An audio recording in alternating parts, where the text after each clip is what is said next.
बालेन शाहले बोलाएको गोप्य बैठक भन्दै एउटा भिडियो भाइरल भएको छ नि हो यसको असली कुरा के रहेछ यहाँ सुनौँ है त।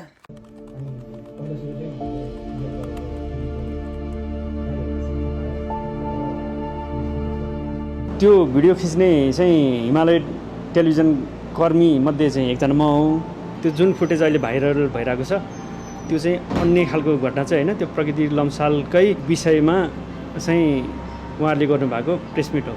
प्रकृति लम्सालको घटनामा पनि हामी नेपाल भन्ने संस्थाले चाहिँ त्यसलाई कोर्डिनेसन गरेर चाहिँ त्यो विद्यार्थीहरू चाहिँ नकाब लागेको विद्यार्थीहरू चाहिँ त्यहाँ प्रेस मिटमा उपस्थिति भएको घटना हो। यसको वास्तविकता के हो भन्नु छ भने जुन इन्डियाको एउटा युनिभर्सिटी थियो नि किट युनिभर्सिटी, त्यसमा तपाईँको प्रकृति लम्सालको घटना आइसकेपछि अनि त्यहाँका चाहिँ नेपाली भाइ बहिनीहरूले चाहिँ आन्दोलन गर्नुभयो। आन्दोलन पनि गर्नुभयो, तोडफोड गर्नुभयो। त्यो आन्दोलन जस चाहिँ इन्टरनेसनल लेभलमै ठुलै आन्दोलन बन्यो। अनि त्यस कारणले चाहिँ युनिभर्सिटीले चाहिँ विद्यार्थीहरूलाई रिसिपी चाहिँ राख्न सक्छ अथवा घर जाऊ भन्न सक्छ अथवा उनीहरूलाई चाहिँ भोलिका दिनमा चाहिँ ग्रोथमा चाहिँ असर गर्न सक्छ अथवा नम्बरै कम हालिदिन सक्ला भनेर चाहिँ उनीहरूले नेपालमा आएर प्रेस मिट गर्ने क्रममा चाहिँ त्यो प्रेस मिटमा उनीहरूले आफ्नो पहिचान छुपाउनलाई खासमा त्यो कालो मास्क लगाएर बोल्नु भएको। त्यो भिडियो खिच्ने चाहिँ